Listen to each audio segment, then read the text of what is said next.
Welcome back to the most incredible Rockets propaganda channel on Rockets Nation.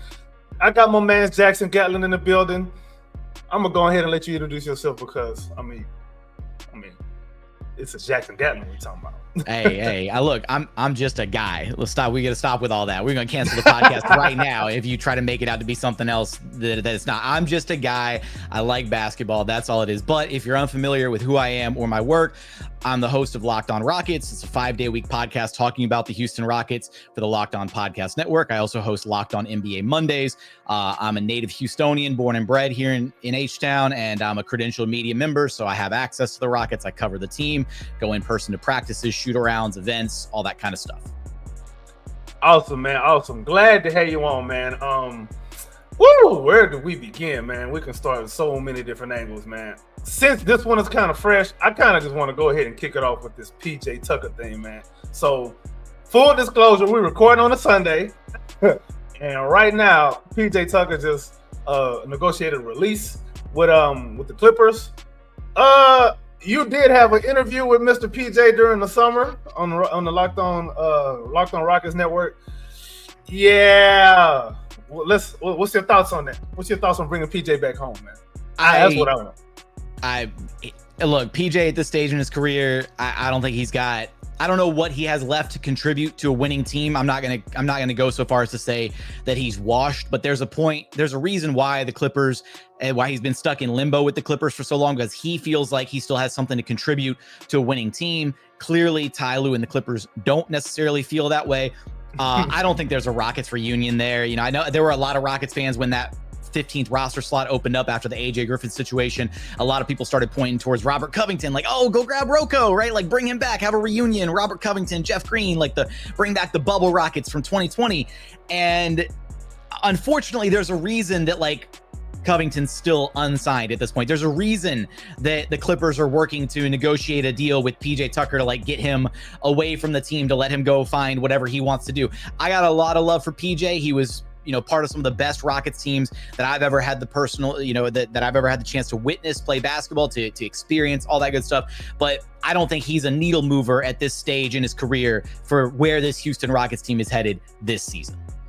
Yeah, I don't think he's a needle mover anywhere at this stage. However, man, imagine a locker room with Steven Adams, Dillon Brooks, and PJ Tucker mentoring all of these young guys, getting all of that dog in them that they can get, and preparing them for the future, man. That's where I'm thinking. That's the angle I'm looking at it from. I tell you what, look, if it wasn't for the fact that like there's certain, I don't want to say financial ramifications, but certain roster flexibility things, and the ability to make certain moves by keeping that 15th slot open, right? Rafael Stone has preached optionality, flexibility ever since he took the helm as the Rockets general manager. That kind of feels like the route that they would ultimately go. But you want to talk about PJ Tucker and his like post playing career, like PJ Tucker, the basketball consultant, or PJ Tucker, like the assistant coach. Like if that's, an area that he wanted to explore, for the next chapter of his career, I don't know if he's ready to do that yet, but PJ Tucker, at least from my understanding, I didn't get the chance to cover PJ in person. That was a little bit before my time, kind of making my way onto the Houston media scene. But from everything that I know about PJ Tucker, hearing talks about him from other media members, and just kind of, conversations with Rockets brass about teams of old and all that, PJ would probably make a really great coach one day. Yeah, and that's kind of why you want to have a veteran like him at least on the roster. Obviously, we got Jeff Green too. I mean, we got a really good mix of vets. Now that I'm looking at it, we got a really good mix of vets. But one thing I don't think the Rockets, just as a franchise in general, I don't think we have enough Rockets alumni in prominent positions, I would say. All right, we had Chuck Hayes was in the front office for a little bit. Matt Bullard is there now. But outside of them, I mean, Hakeem pops up every now and again. I don't see a whole lot of Clyde anymore you still got Calvin Murphy doing the broadcast stuff. Man, that's a whole nother generation, man. I know, right? Completely different. It really stung because Chuck Hayes was there for a minute, and then he defected to go be the head of basketball operations for the Golden State Warriors. So that stung a lot. But yeah, Bullard's still there, and at the end of the day, getting Rockets alum re-involved with the organization. I mean, hell, they rolled Gerald Green back in, and had him doing some broadcast stuff, which was a lot of fun because obviously Gerald Green's a fan favorite. Look, when the opportunities present themselves, I think the Rockets have done a decent job of like making sure that they have those opportunities available for Rockets alums. I think it just kind of comes down to it. They just haven't had a lot of Rockets alums who like want to come back knocking on the door like, hey, you got a position for me, or can I get involved somehow? And, it's up to the players at that point, right? If they want to do stuff in their post-playing career, I guess. That's true. I mean, I do know a guy that if he did really want to come back, the door is probably some kind of open, you know what I mean?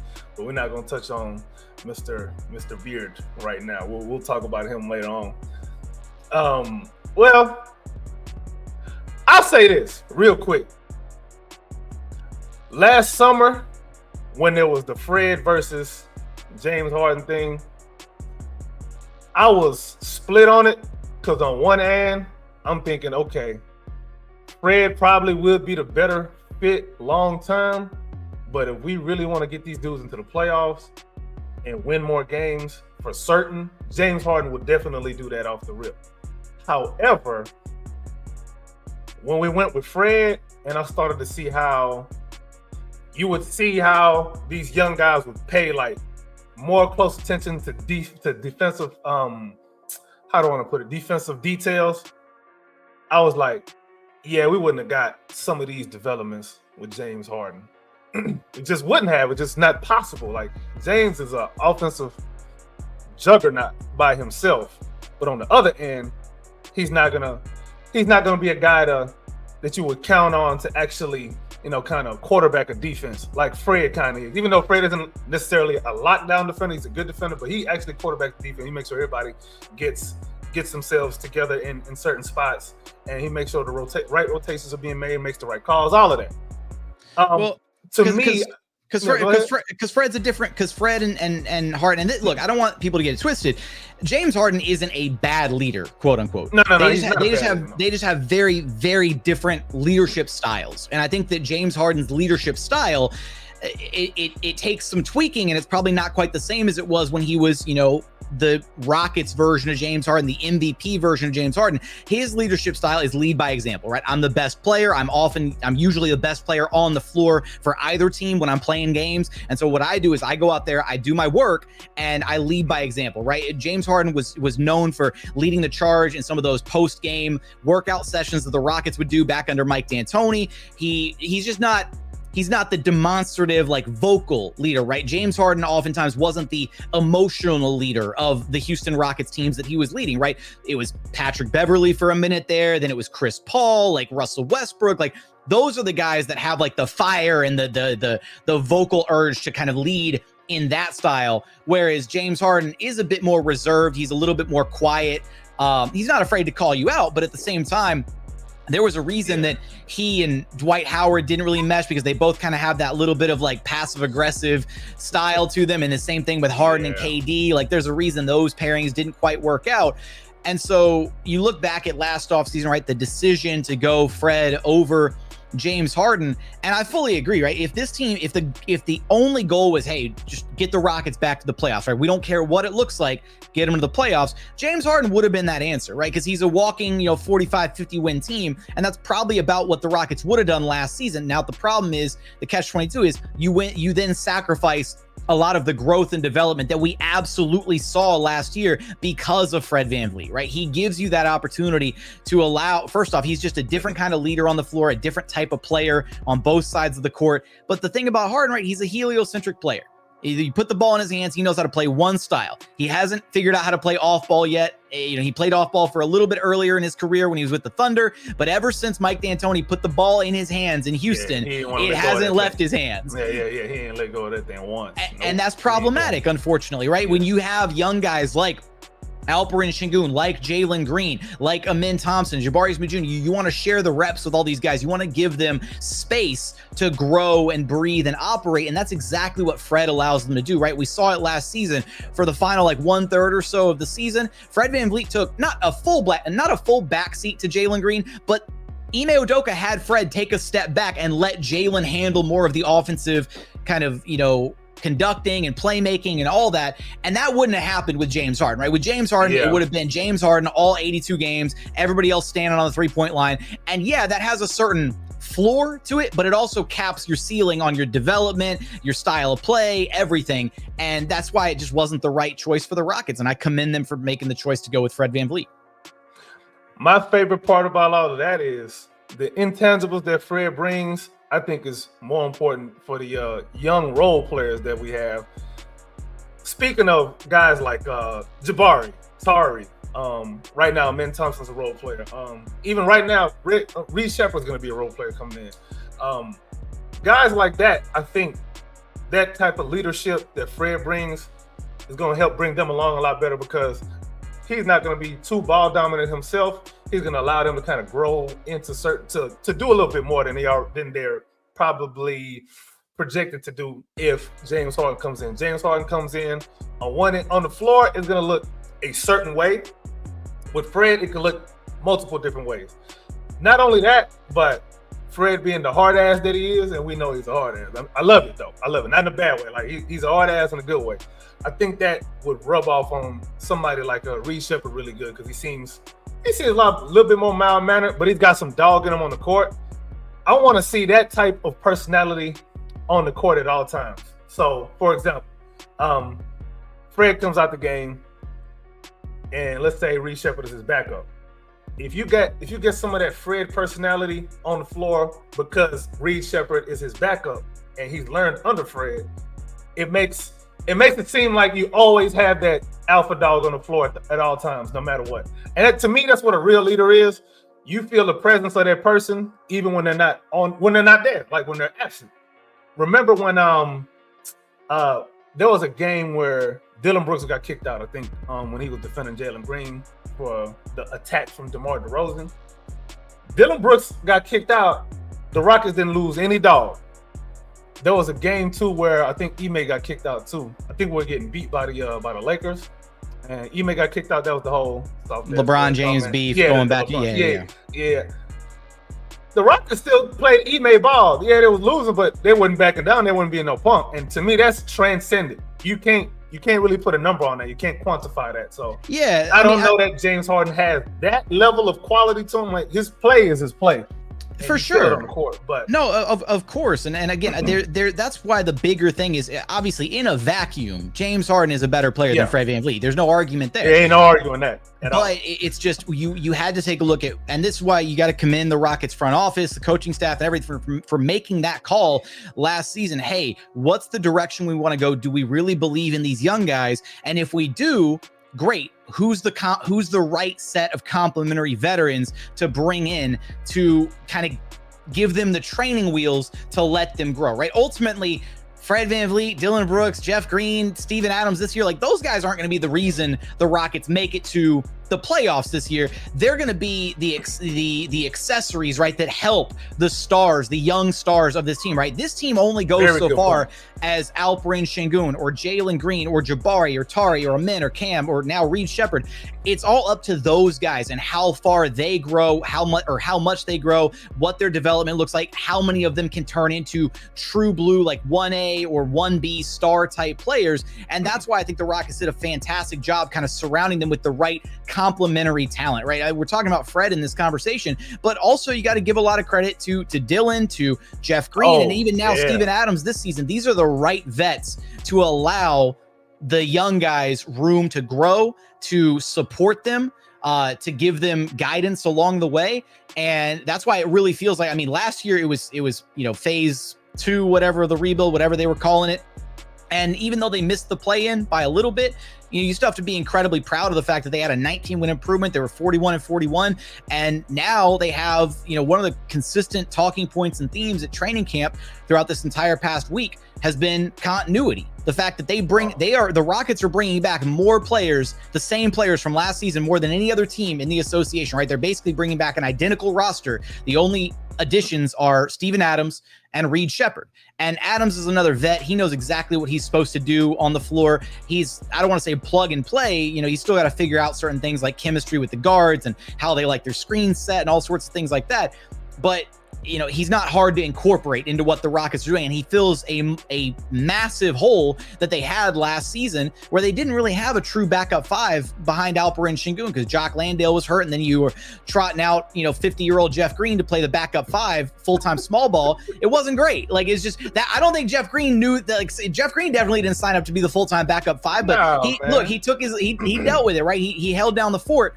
This year, they've got a legitimate backup five in Steve Adams. They've got another backup five in Jock Landale, who's healthy now. He really wasn't healthy until about, he said at media day, he really wasn't healthy until about February of last year. And then the other sizable hole that they had in the roster last season was they didn't have anybody that could do what Fred VanVleet did. Nobody on the roster could do exactly what Fred did.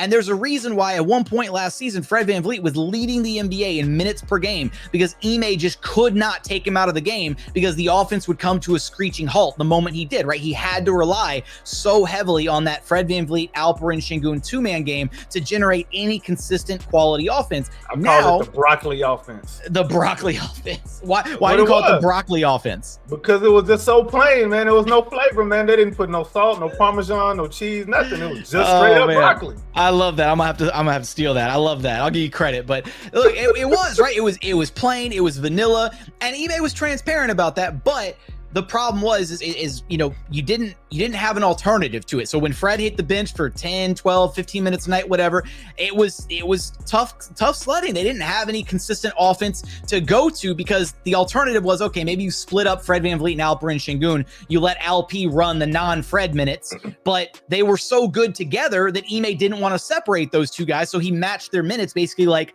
every single game. Now, enter Reed Sheppard. Reed Sheppard basically already plays like a poor man's Fred VanVleet at his floor. Like, as a rookie, that's a really good floor to have as a player. He's polished. He's got a great feel for the game already. The shot is very real. And so when people are like questioning, like, okay, how much of a role is Reed Sheppard going to have? Is he really going to make an impact as a rookie? Yes. He's going to have a big role. Reed Sheppard is going to get his 15, I'm guessing right out of the gate, somewhere in that 15-ish minutes a night, right behind Fred VanVleet. We might even see some Fred VanVleet, Reed Sheppard. Yeah, we're gonna see a lot of them together. Yeah, a lot of them.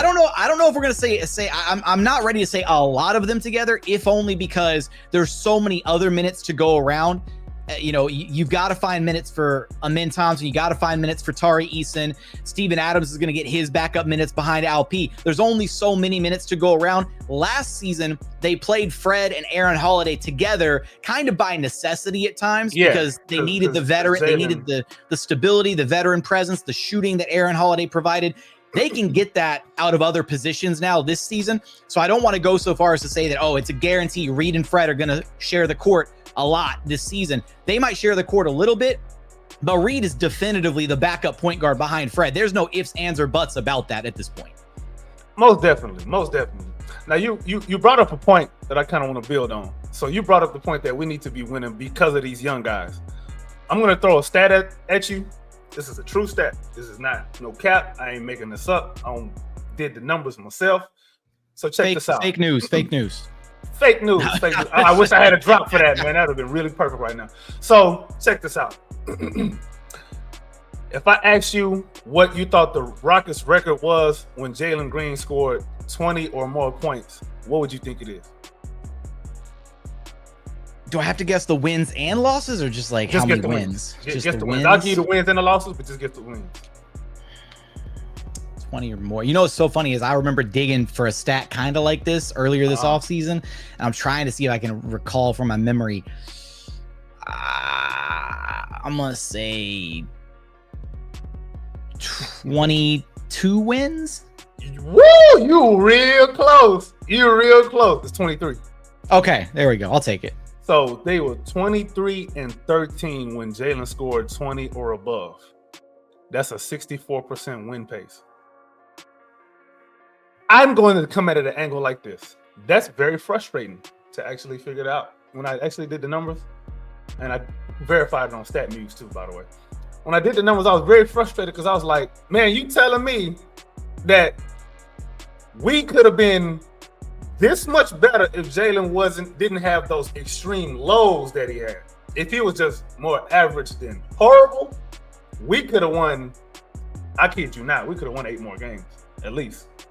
We could have won easily. I mean, you look up and down the whole roster, you look up and down the whole season. There are so many areas where they dropped games that they had zero business dropping. We lost a lot of close games. You could change any number. I think they had like 10 or 11 games. I'm trying to remember off the top of my head. They had like 10 or 11 games that they lost by less than 5 points. Huh? Yeah, 5 or less, something like that.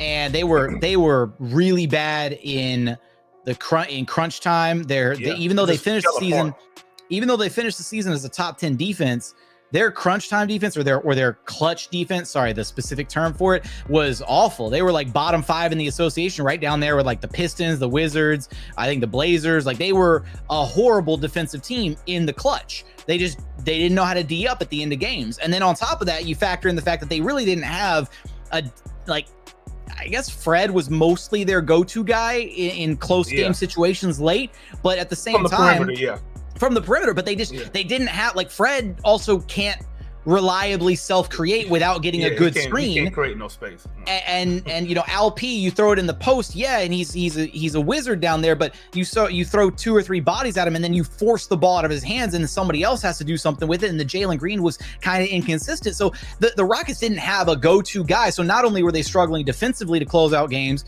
but then they also really didn't have a de facto go-to guy like, we're putting the ball in your hands, you're going to save the day, you're going to lead us to this dub. They didn't have that. So they were really struggling on both sides of the floor. But back to your initial point about Jalen Green, that's why last season felt so polarizing, because we saw the highs, right? When Jalen played well, when he played like the future all-star 2-guard that Rockets fans hoped and dreamed he would become one day, like the team looked really good. And then he had the pendulum swings though, where he'd have a couple really good games, and then he'd have a couple really bad games.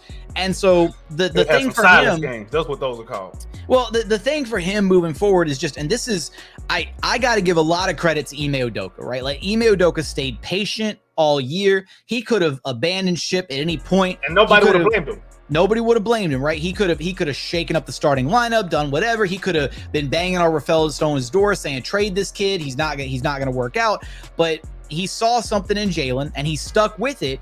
And I think for a lot of people, and myself included, like I didn't give him enough grace last season when I was thinking about kind of all the things that he had to fight through and work through compared to some of his peers.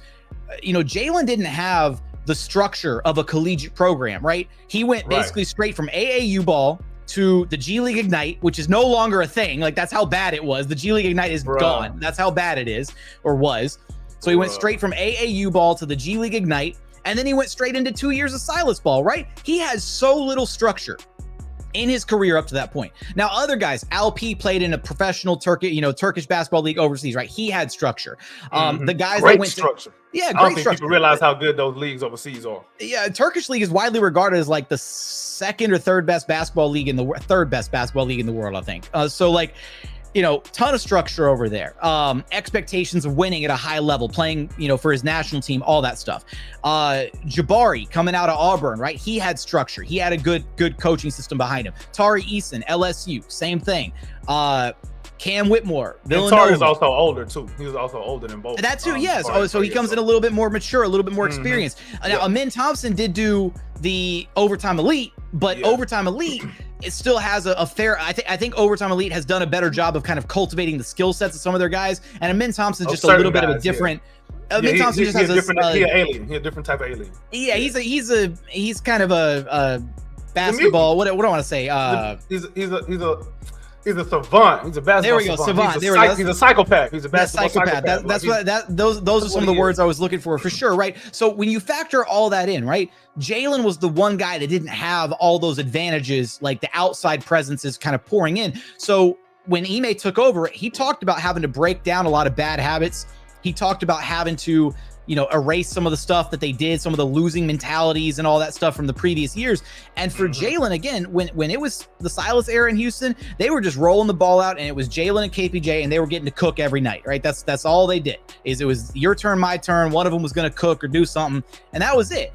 Now, Ime rolls in, and there's expectations, right? You got to start playing winning basketball. You got to find ways to impact the game even when you're not scoring. And you saw Jalen working through that process last season. And again, Ime didn't lose sight of the forest for the trees. He stuck with it. And then we saw kind of the all that pay off in March with that insane stretch that Jalen went on. So now the hope is he's kind of unlocked something there, that he's turned the corner. He's ready for his next chapter, and he's able to hit the ground running this season. And we get a version of Jalen Green that I'm not going to say he's going to play like March Jalen Green from the jump. Like, I mean, no, if he has to do that, that means something went wrong. If he plays like March Jalen Green from the jump, then we're talking about him being a top 5 player in the NBA. Like, that's how good he was in the month of March. If he has to put up those numbers, that means that somebody's not pulling their weight, and that means that's a problem for me. I mean, I don't even necessarily see it like that. I'm just trying to basically temper expectations, right? Like, it's unfair to expect Jalen to be that March version of himself. But if he's like 75% of that player on a nightly consistent basis, this Rockets team is going to be like the 6th seed in the West. Wins. No problem. Yeah, 50 wins 50 easy. wins is possible, yeah. The success of this team this season is so much dependent on, or it depends so largely on what Jalen Green does this year. Because Alperen Şengün played like an all-star last year, and the expectation is he's going to have a similar level of production this year. He might get even better than he was last year. We still don't know just how good Alp can actually be.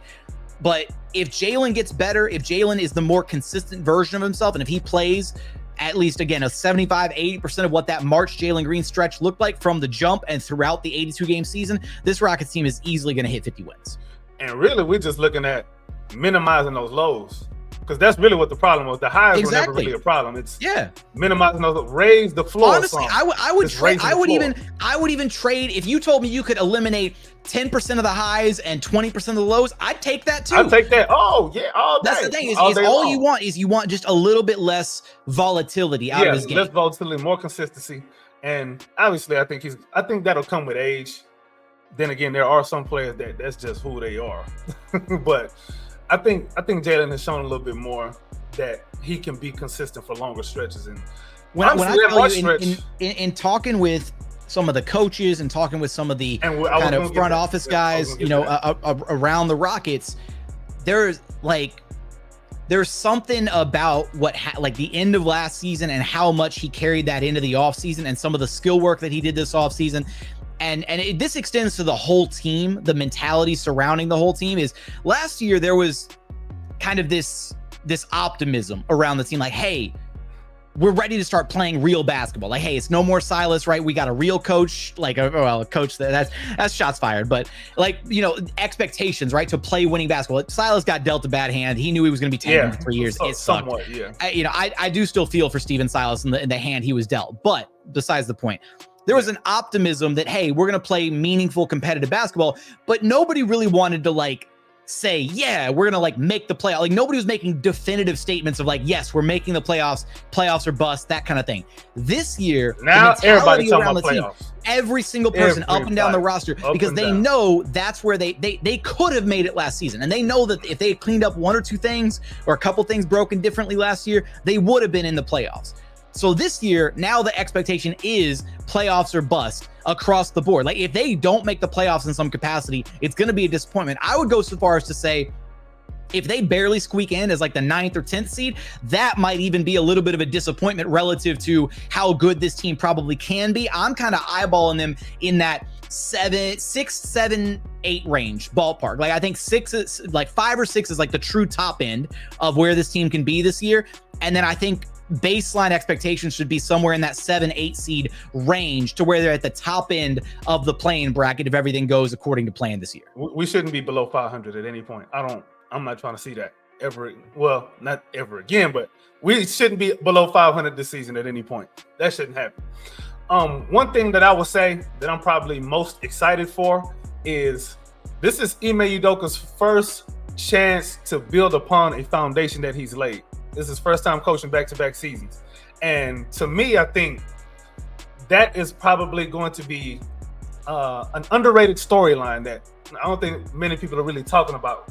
What do you think about that? What do you think about Ime Udoka actually having a chance to build on his own foundation for once? Well, we didn't. I didn't touch on it, a bunch right in there when we talked about the continuity angle, but that's absolutely been a talking point from Rockets training camp so far, is the fact that Ime hasn't had the chance to, return with a team yet. So this is the first time that he's coached a team one year and then he's coming back the next year. So for him, the differences are basically just, okay, you know, last season, right, he had to, you know, the players were getting used to Ime was getting used to the players. He'd never coached any of these guys before. He was getting them up to speed on his terminology, because even though all the players know all the same, you know, it's all the same schemes, it's all the same ideas and concepts, but every coach, every organization says things differently. They call things out differently. They use different verbiage for how to cover a certain defensive scheme or whatever. And so you don't have that learning period anymore. You don't have that adjustment period of, oh, Fred's been in Toronto for 7 years, so he's so used to calling it this thing that Nick Nurse would call it. And instead, now he's adjusting to what Ime wants to call it. Instead of doing all that, now they know each other, right? Ime knows the players know Ime. They understand the expectations. And he's talked about the fact that last year he was so transparent about the fact that two of the areas that he came in and absolutely wanted to clean up was points off turnovers and transition defense. Those were the two areas that the Rockets were just straight dog water in the year before. And so he came in and wanted to clean those up. And to clean those up, he very intentionally slowed things down. Offensively, they played at a much slower pace for the first half or 2/3 of the season. That's why we saw a lot of Fred walking the ball up nice and slow, a lot of half-court sets, not a ton happening in transition, because that was the way to kind of band-aid fix and make sure that Ime could get those defensive principles in place, get the foundation in place, get the fundamentals safe and secure, and then start expanding and start speeding things up and start kind of, you know, playing a faster brand of basketball to really emphasize the strengths of some of the athletes on the roster, like Jalen Green, Cam Whitmore, Min Thompson, like all these guys. Now we're seeing an emphasis that Ime's placed all throughout training camp and even on media day and everything, of this team playing much faster this season. They are going to play with a lot more pace, and I fully expect right out of the gate, this is going to be a much more high-octane offense. Now, I don't know if they're going to be, you know, top 5 or anything crazy like that, but they are going to take a significant jump offensively this season. I think off the top of my head, they finished 23rd in offensive rating last year, if I'm not mistaken. Yeah, so bottom third. 10th in defense and like bottom 3rd in offense, right? Yeah. If they can repeat, if they can finish again top 10 in defense, or even better, like elevate their defense to where it's top 5, which they were top 5 for a good chunk most of the season until the injuries. Yeah, the injuries started mounting up, and then it also coincided with post All-Star break, which did coincide with the injuries, but post All-Star break, they started playing faster, and when they started playing faster, they started turning the ball over more, they started giving up more transition opportunities. That's the catch-22, is when you slow things down, you can get back and set your defense in the half court. You don't give up those easy opportunities. When the ball is always in Fred VanVleet's hands, he's got the great assist to turnover ratio. So like, Ime had a lot of these kind of like band-aid fixes or like kind of training wheels on the roster for the first half of the season. Yeah. He took some of those away, and then we started seeing some of those mistakes come back. So it's all about, how do you balance the defensive identity? How do you remain a top 10 or even a top 5 defense while also increasing the pace and increasing your offensive production, your efficiency, your output on that side of the floor without giving too much up on the defensive end? I think, and this can be a bold prediction, I think the Rockets have a chance to be a top 5 defense. And then if they're a top 5 defense and then a top 15 offense at a minimum, I think that's kind of where they're going to be this season. And I think that puts them in a really great spot when you stack them up to the rest of the Western Conference to make, you know, a strong push for the playoffs. Top 5 defense and top 15 offense. That's a playoff team right there. Yeah, there's more than a playoff team. That's a low key, man. If this team was a top 5 defense and a top 15 offense, we damn near could be a top 4 seed. I don't see a reason why we couldn't. Because look, right now, look around the league. There's a lot of guys that's already going down in training camp. So that's a lot of teams coming out slow. There are a lot of Southwest Division teams that are dealing with injuries. Jaren Jackson Jr., Luka Doncic, Dante Exum, Trey Murphy.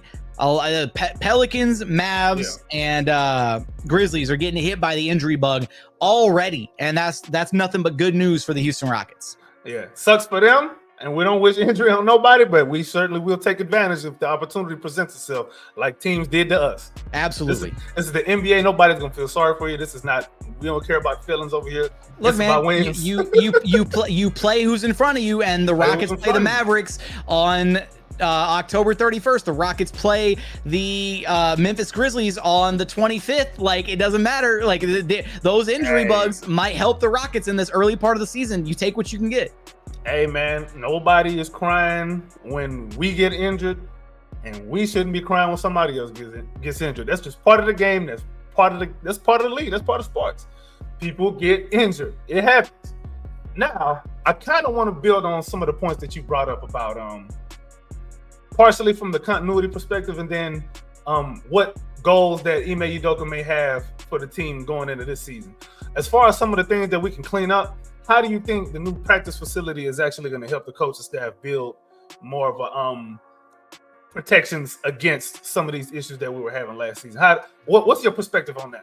Well, first off, when you compare, and I'm sure, if you're a diehard Rockets fan, I'm sure you've seen pictures or videos of the practice facility that the Rockets did have versus the tour and the new look practice facility that they have now. First off, I think the idea originally, 20 some odd years ago when they, got Toyota Center and they moved there from the Summit and all that, like, the idea of having the practice facility and everything stored in-house to where all the operations could be under one roof, it was a great idea, but it just wasn't executed the best because, again, that practice court was just ridiculously small, only one full-size court with a couple side hoops. I mean, it was like playing basketball at the Y, basically. The weight Somebody room called it a jailhouse gym. I don't know if it's that bad, but it was pretty bad, right? For an NBA, for a professional level team, it was like easily bottom third in the NBA for a very, very long time. And I think Rafael Stone's point during the kind of the introduction of the new facility rang very true, right? They didn't know what they were missing until they had it, right? Like they, because oftentimes when teams travel to other cities, you might use the practice facility of XYZ team of whatever city you're in, but oftentimes they also practice at like collegiate gyms or like other closed off facilities because the problem is you're going to be practicing at the same time likely that the other team is practicing, right? So they're going to use their facility. You're going to get like whatever nearby gym is, like oftentimes the leftovers are. Like oftentimes here in Houston, the Rockets would have their practice facility to do whatever, or the main court at Toyota Center. Sometimes the Rockets would use the main floor at Toyota Center if the court was already assembled, rather than use the practice facility. Like that's kind of what they would do. They would alternate between the two sometimes. But a lot of times visiting teams would practice at University of Houston, right? They would use the Guy V. Lewis, basketball gym over there. So, or the practice facility over there. And that practice facility was nicer than what the Rockets had. So I think that didn't Tillman build that one too? Yeah, Tillman's put a lot of money into the sports in this city. Look, I think the biggest difference is going to be just being able to get to a lot more and get to a lot of it faster. Because when you're like, we saw at day 2 of training camp, they were running 4 different defensive drill stations at the same time on 4 different corners of the floor. And beautiful being able to do that, being able to space it out, and being able to have 4 like full-size courts to work, or I guess 2 full-size courts, but each half of the court, whatever, and being able to run those drills that way is fantastic. Or even being able to do different things, right? Maybe you want to run, a couple sets of scrimmages at the same time on both of the full-size courts. There's so many more things that they can get to, and everything's so much more accessible. They wasted a lot of time previously because the coaches' offices were on one floor, the weight room was on another floor, then you'd have like the practice facility on another floor. Like they'd have to be running up and down stairs or going up and down elevators constantly to be able to go grab like data tracking or analytics or reports or what, pick up notes or go, players go dealing with, getting treatment done on their bodies, like all sorts of stuff that is now all literally on the exact same level, right? And it's all, 15 feet away, 20 feet away from the 2 main courts where everything is taking place. So having all the basketball operations housed under one roof, all within direct vicinity of each other, that's going to be a huge competitive advantage. And I got to say, the other part too is the NOAA shot tracker is awesome. Like that thing is so cool. Yeah, it's state of the art. Numbers that Reed Shepherd was talking about. That's something. Yeah, like I mean, Reed Shepherd had that at Kentucky. Like there were collegiate programs that were using the NOAA system, and the Rockets didn't get their hands on it yet until just now.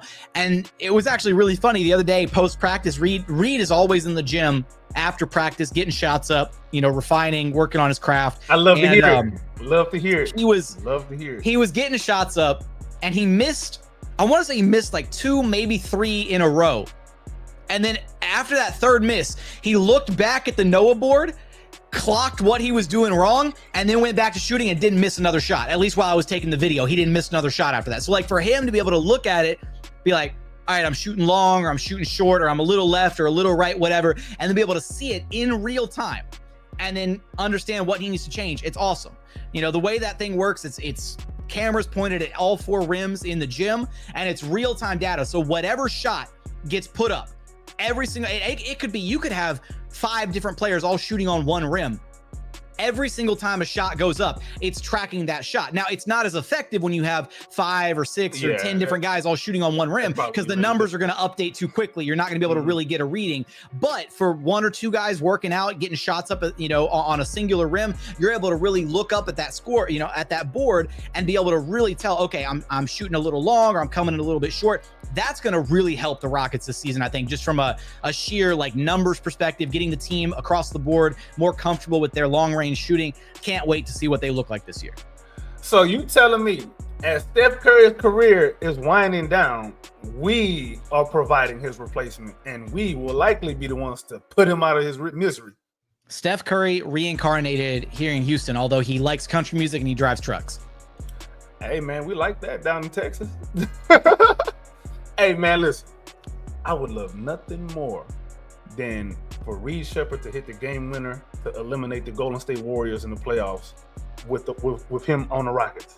I would love nothing in more the playoffs. No, in the playoffs. No, we don't even want the Warriors in the playoffs. No, don't even let them make the playoffs. As much as that would be very nice and we could troll their fan base about that, personally, for all the pain and anguish they've caused me, I would like to get that back in blood. I'm right. Look, I'm right there with you. The Warriors have caused a lot of pain and suffering to Houston fans over the years. Too much heartache, man. But I will say, when you start looking at the state of the Western Conference, the Rockets are going to have to leapfrog some of these teams, right? And the way that I see it is, in the West, the Rockets and the Grizzlies are the party crashers in the Western Conference this season. A lot of people, ESPN included, whatever, they got the Grizzlies pegged as like some guaranteed top 4 seed, whatever. They do not. I don't think people really realize just how important Steven Adams was to that Grizzlies team. Zach Edey, I think he's going to be a good rookie. I don't think he's going to fill that void the same way Steven Adams did. And ultimately, I think the Grizzlies are probably going to finish somewhere in the below, like in that 6 to 10 range. I think they're going to make the playoffs. I don't think they're going to immediately like jump back in and be the exact same Grizzlies they were a couple seasons ago when they were the back-to-back 2 seed in the Western Conference. They're just not the same team. They've got different pieces. They don't have Steven Adams anymore. They've got to like get everybody's chemistry back. You know, they haven't played together in God knows how long. So you look at that. That's one more team in the Western Conference playoff race. I think you can safely kind of look at the Clippers as a team that's going to fall off quite a bit, especially if Kawhi Leonard's not healthy and you're trying to rely on James Harden to be, you know, MVP James Harden at 35 years old. That's not going to look great, right? So Clippers, you can phase them out, but then you got to put the Grizzlies back in, and then you're still looking, okay, what team or teams are the Rockets going to be able to leapfrog in the standings? Pelicans. I think it's you got to look at the Golden State Warriors, you got to look at the Lakers, and you got to look at the Pelicans. Those are the 3 teams that I'm eyeballing as like they've got either serious holes on their roster, serious problems, or in the Lakers, you know, case, they're one significant injury to LeBron or AD or both of them. You know, if either of them miss any significant time, the Lakers are going to plummet in the standings. Like everything is so heavily built around those 2 guys. And Father Time's catching up to LeBron, right?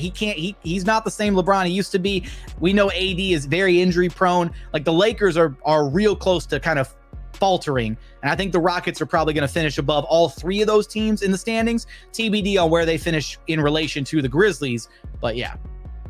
I'll be so happy if the Lakers just have a circus of a season. I do not believe in the whole JJ Redick thing. I don't. I was hearing somebody said something about, oh, he reminds them of Pat Riley. I'm like, in what way? What? How? Like, where do you get this comparison from? Coaching experience. Why don't you believe in JJ Redick? Because, all right, this is my number one thing. So I like to watch how former players talk about current players, especially the guys who are in the media. If you're on the media and you're covering these guys and you're constantly making excuses for these players, constantly, all the time, and you're very, very hesitant to hold them accountable, why would I see that as somebody who would be a good coach? And for what reason? There's nothing about that to me screams a good coach. A good coach is going to hold your ass accountable at every turn.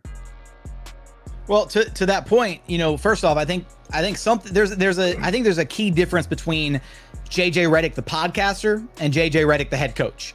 I think he's clearly a guy who values, analytics and really has a love and a passion for the game of basketball and a deep understanding of the game of basketball. I believe just the other day, after one of the Lakers' early preseason games, he was doing the post-game media scrum, whatever, and he was pissed because the Lakers completely botched all of their defensive coverages. He said throughout all of camp that we had focused on our 1-through-4 switching, and they went out there and they didn't execute. And I was and not only did he highlight the fact that they failed to execute something that they were drilling constantly in training camp, so he definitely held his players accountable. He also held himself accountable. He said, maybe I didn't communicate it properly. Maybe that's on me, but we're going to revisit it. We're going to sit down. We're going to look at film and we're going to get it right.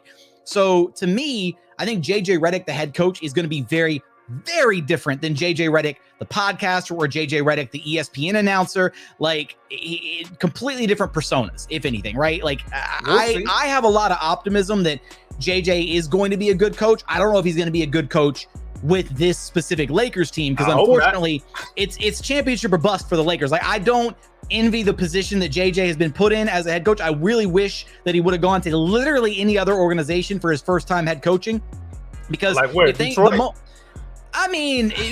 Anywhere where the expectations aren't as big as they are with the Lakers, right? Because it's literally when you are a LeBron-led team, the expectations are championship or bust literally every single year. That is a lot of pressure on a first-time head coach. At least the blame is going to go to everybody but LeBron. There you go. Exactly. So like, look, at least even if we went to Detroit, as much of a dumpster fire as Detroit has been, there would probably be a grace period where, hey, all right, JJ, come in, clean us up, get exactly something like that, right? And that would be a much better, I think, start to an NBA coaching career than being thrown into the deep end of the pool and expected to kind of turn around a Lakers roster or fix a Lakers roster with limited assets, with an aging LeBron, with an injury-prone AD. Like, yeah, they've got a chance to do something special, but and you're the Lakers. What's up? It's the Lakers. I don't know, man. Like, it's always going to be a circus with them in the media, no matter what. Win, for lose, sure. or draw. It's always going to be some kind of distraction. And look, I think one thing that I will say is, selfishly, we're in store for some great. We're going to get some fantastic quotes out of JJ Redick this season. Like, because last season when things started going sideways with Darvin Ham and everything, Ham was just really resigned, and he'd kind of, give the generic whatever kind of quotes of like, oh yeah, we didn't fight hard enough, stuff like that, whatever. If stuff starts going sideways and JJ Redick's head coach, he's not going to pull any punches. He'll go out there. I'm sure I would if I had to put the over under on are we going to see JJ Redick calling out LeBron James post game at some point this season? It's definitely going to happen. I don't see it.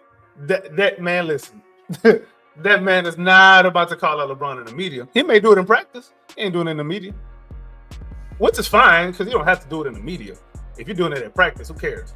LeBron takes too many plays off defensively at this stage in his career, and I feel like it's going to happen where there's going to be a game where the defense for the Lakers is not up to snuff. They're going to blow a bunch of possessions, and it's going to be like a really bad look for LeBron, and JJ is going to come out. And he might not like go completely all in on just LeBron. He might call out the whole team, but I can almost there's going to be a point where he calls out LeBron for not doing something that he was supposed to be doing. And I think there's like that level of like respect or whatever between LeBron and JJ. There's a reason that JJ got the job, man.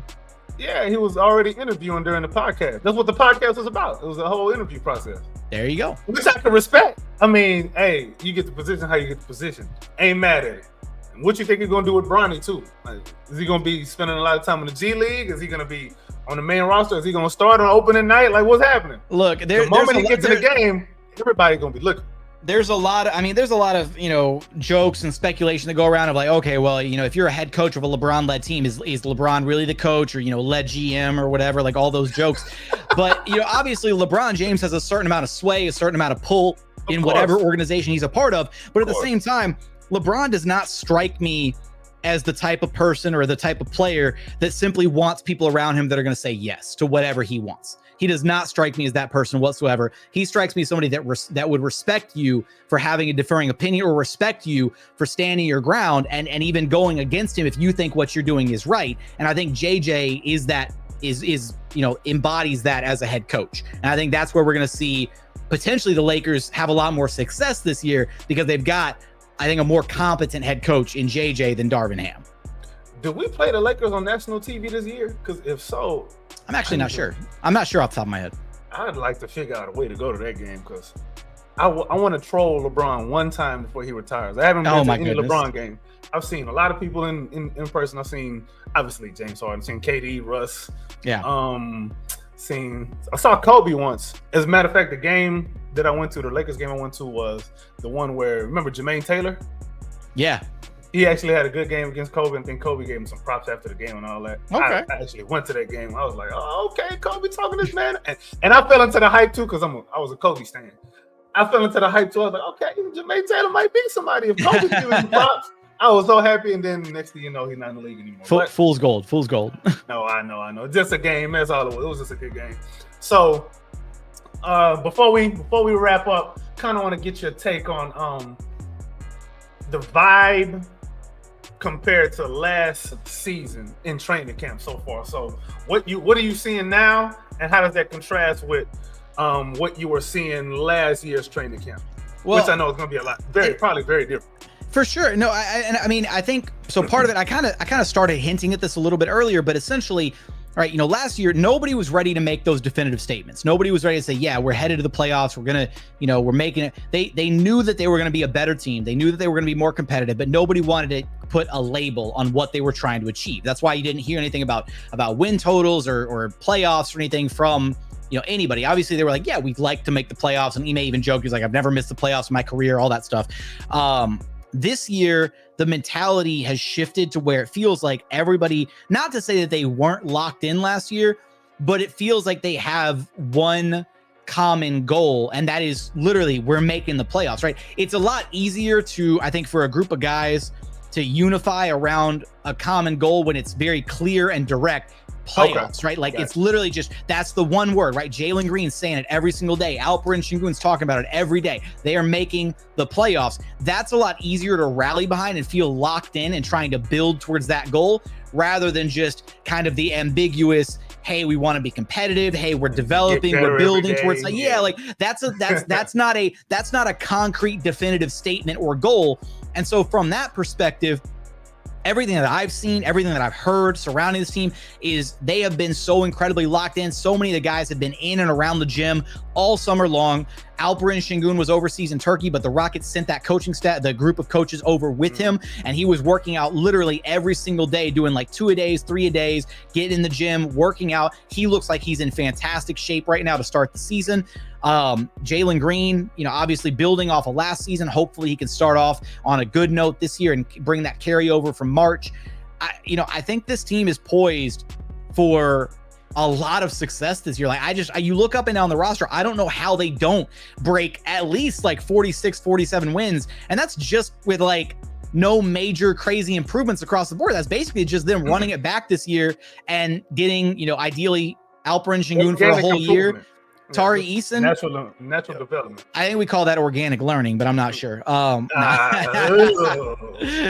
man, no, but yeah, like it's just, it's hard because right now all we have is to go off of his paper, right? We haven't seen the team play yet, but I think that once we see them take the floor, we're going to see more or less of the same, but what we saw last season. We're going to see a gritty defensive team that doesn't take shit from anybody. They won't back down from a fight.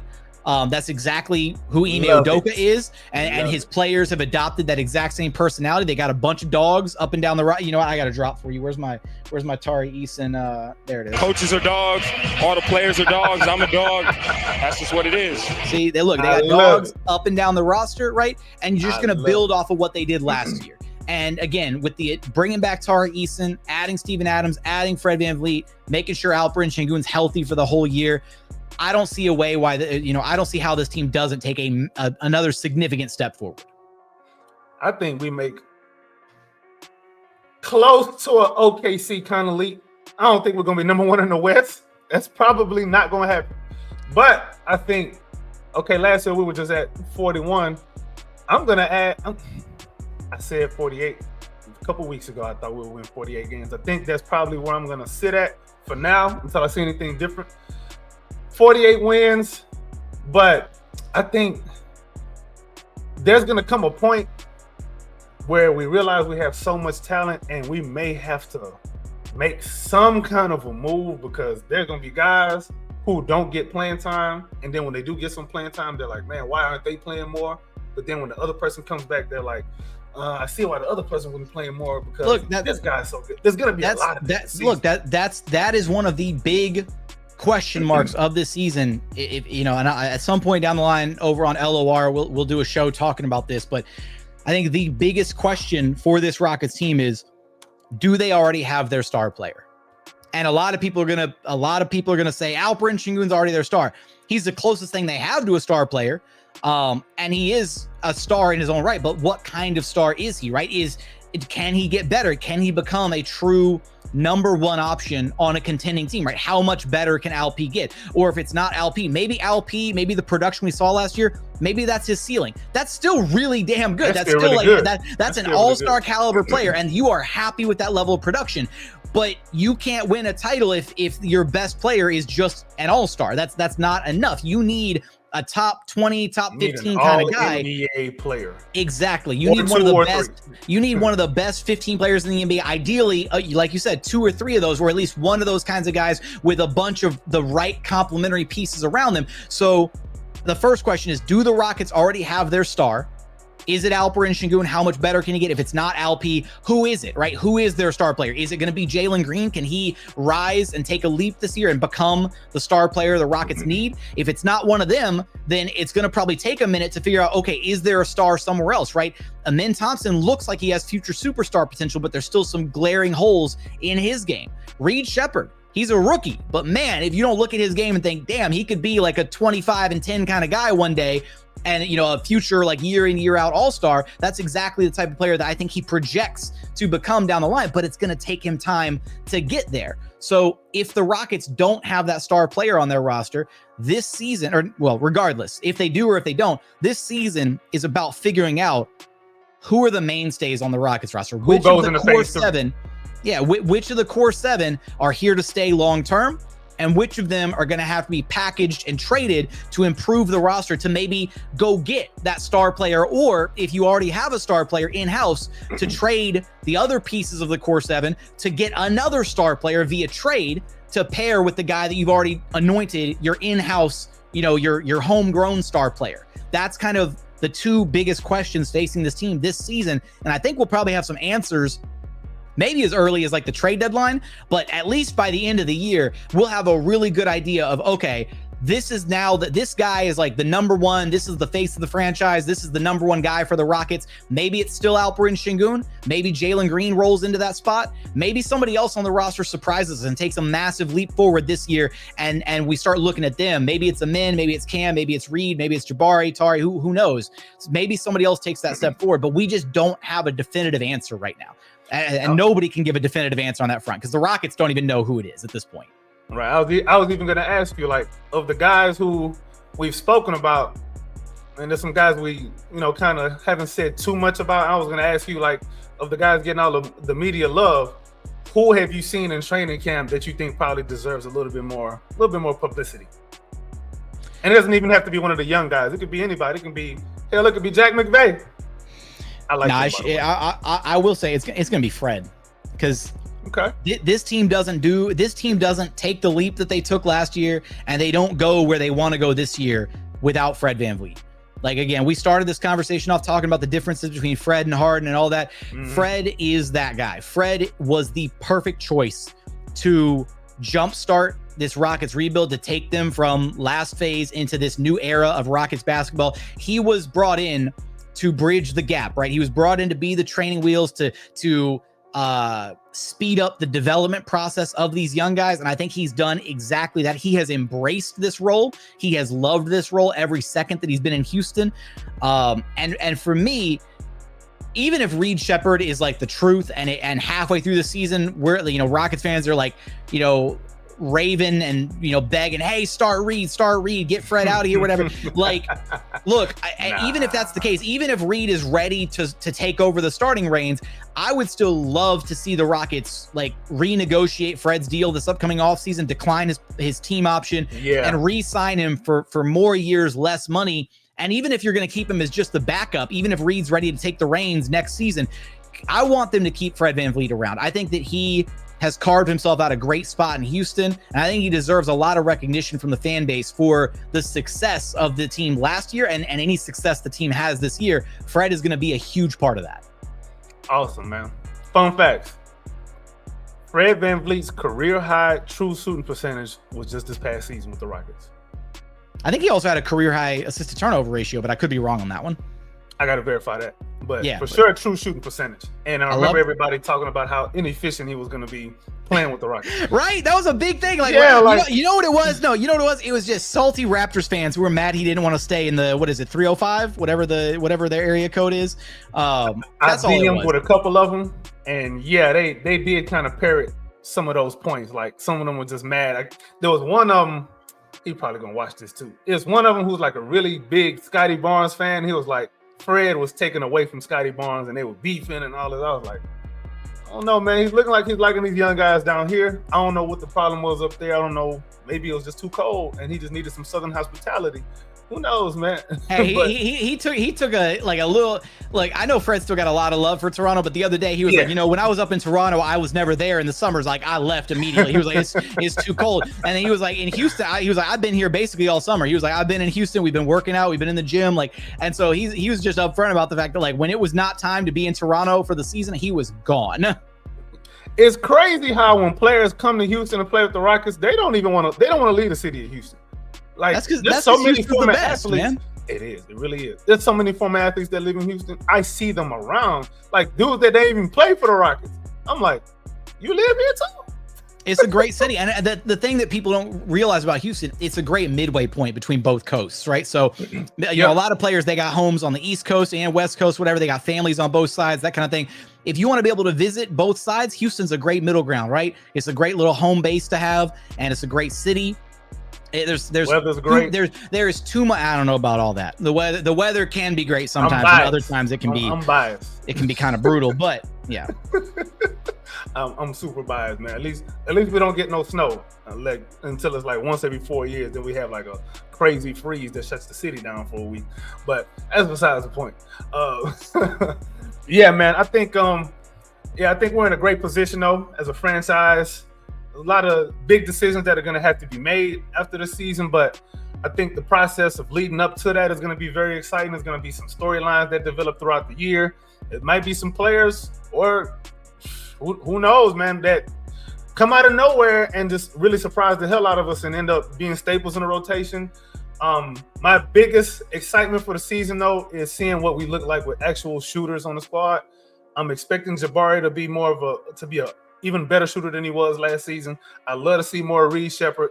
And big thing about Reed Shepherd is I think he unlocks a lot of the playbook that we couldn't run last year because of his shooting and the ball handling aspect. So really excited for that. Mentioned Jack McVay earlier. I don't know if I know he's on a two-way. I don't know if he ends up getting any playing time, but I watched some clips from him. He got a burner too. Look, we'll see him play a little bit in preseason for sure. I'm sure of that, but I don't know how much he's going to. I don't know if he's going to carve out any regular season rotation. Probably not. He'll get some garbage time burn here and there. I want to see it. I want to see him. I want to see lineups with him, Reed Shepherd, and Cam Whitmore, and probably Amen Thompson all together, just to see what it looks like. I want to see a bunch of funky different lineups in the preseason. I want to see how creative Ime Udoka gets this coming season because. No more broccoli offense. That's the tagline. No more broccoli, please. No more broccoli. I love it. I'm behind it. We're done with the broccoli. We need at least give me some asparagus now. We could do some asparagus. Broccoli, I'm done with it. No more, please. Yeah, man. That's all I had, man. I don't know if there was anything else you wanted to touch on or any other topics you wanted to tackle. Honestly, we could sit here and we could probably talk for like another 3 hours and bore everyone to death. That's the problem when you get two people who are so passionate about the Rockets together. We could just go on and on and on. I think we hit a bunch of good stuff though, and this was a ton of fun. I appreciate you having me on the show, man. I appreciate your time. Appreciate you for having me, man. Let everybody know where they can find you at once again if they've been living under a rock for some reason. You could track me down on the artist formerly known as Twitter at JT Gatlin. You can follow the show Locked on Rockets wherever you get your podcasts or on YouTube. Just search Locked on Rockets. You can also track me down on Locked on NBA every single Monday. Awesome, man. This has been another episode of the Shootin' the Ish podcast. Appreciate you, Mr. Jackson, for coming on. This is the Rockets Propaganda Channel. I'm your man's AK Infinity. Follow me on the artist formerly known as Twitter at AK Infinity _VVS. Be sure to catch that Utah Jazz game. Well, I'm dropping this on Monday morning, so tonight. Catch that Utah Jazz game tonight. We're gonna talk trash on Twitter. You know how we do, Rockets fans. We out.